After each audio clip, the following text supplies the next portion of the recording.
Greenhouses can get kind of hot, potentially reaching up to temperatures of 100 degrees Fahrenheit or beyond. So you probably wouldn't wear something like this. Instead, someone like Ronald Swanson will wear this, a t-shirt and shorts to stay cool. This heat creates a controlled environment for the plants, protecting them from harsh weather and allowing them to thrive. Mr. Swanson then sells these thriving plants to the Howard community at a plant sale on the first Monday and Tuesday of every month. It's a way to support the greenhouse and watch it grow from the ground up. For HU News Vision, I'm Dailey. I'm currently on the corner of 18th Street in Columbia, which holds a lot of history for Adams Morgan. This area has survived many gentrification attempts throughout the 50s, 60s, and 70s, such as turning 18th Street into a freeway.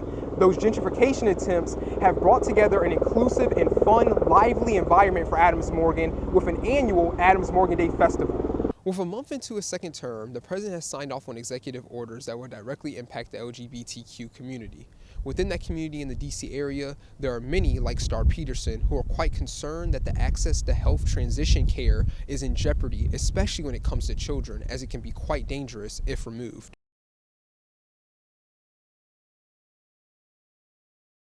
The ward is a dumping ground. Nobody ever comes out to get this debris here. It's just like a rat harborage. A sacrifice zone, an area treated so insignificantly that there is high exposure to environmental hazards. That is the east side of the polluted Anacostia River, where neighborhoods are flooded with all sorts of trash and lingering contamination from waste sites. You're seeing, trash, and you don't know what that trash looks, what really is in that trash. There's things besides just, innocent plastic bottles. With the high pollution in and around the Anacostia area and the Kenilworth Park landfill just being 5 miles up north of the Anacostia River, the 87% of black residents on the east side of this area suffer immensely from the environmental degradation in what is considered a dumping ground. I see in other parts of the city, they working on the water, cleaning the water up.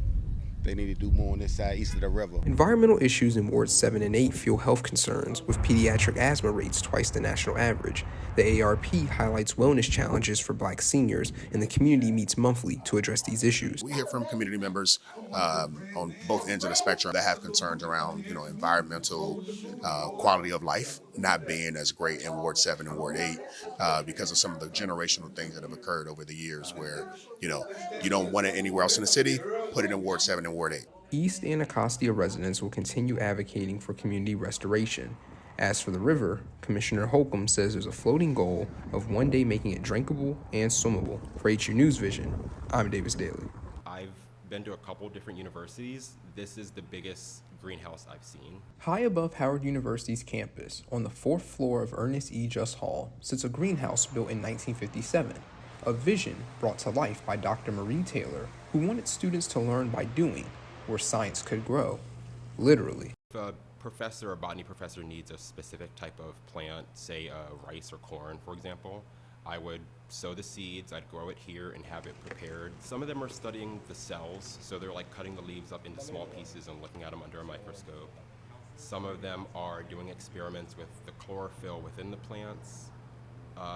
Some of them are just as simple as studying the leaf shape. Inside Howard University's greenhouse, over 600 plants, spanning 100 species and 26 families, thrive in spaces like the desert and tropical conservatories, all carefully tended by plant technician Ronald Swanson. There's a lot of problem solving that goes with taking care of plants, but that's what keeps the job entertaining for me. Season by season, we are doing different things. I'm fertilizing differently. I'm watering differently. As the temperature changes, the amount of water that the plants need is going to fluctuate. So there's a lot of different variables happening. With hundreds of plants to care for, Ronald Swanson invites Howard students to get their hands dirty, offering workshops and volunteer roles. Right now, 4 students lend a hand, including senior engineering student David Toller. I love Earth. I love the idea of plants. I love the patience that it takes, and I love the delayed gratification that's basically built into all greenery. It's really nice working here, honestly. It's a nice little reprieve from my daily engineering struggles or just life in general. My goal is really to give them a piece of botany for them to get interested in. There aren't many people of color in the botany field, so that's also one of my goals is to just bring people into this field. Greenhouses can get kind of hot, potentially reaching up to temperatures of 100 degrees Fahrenheit or beyond. So you probably wouldn't wear something like this. Instead, someone like Ronald Swanson will wear this, a t-shirt and shorts to stay cool. This heat creates a controlled environment for the plants, protecting them from harsh weather and allowing them to thrive. Mr. Swanson then sells these thriving plants to the Howard community at a plant sale on the first Monday and Tuesday of every month. It's a way to support the greenhouse and watch it grow from the ground up. For HU News Vision, I'm Davis Dailey. I'm a plant hobbyist. I collect plants at home, so just coming here and taking care of these plants and expanding this collection is like a dream for me.